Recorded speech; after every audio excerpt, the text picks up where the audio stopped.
सावन पूर्णिमा और रक्षाबंधन आज हर्षोल्लास के साथ मनाया जा रहा है। समाज सेवी एलबी सिंह के सरायढेला स्थित आवास पर रक्षाबंधन का उत्सव मनाया गया। एलबी सिंह को राखी बांधने दूर दराज से सैकड़ों महिलाएं पहुंची।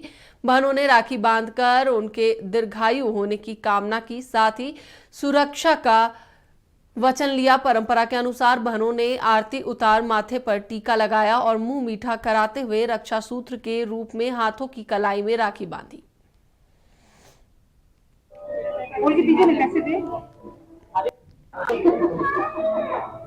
और आज मैं तो वही बोल रहा हूं कि मेरा एक मुख्य एजेंडा है नारी सम्मान।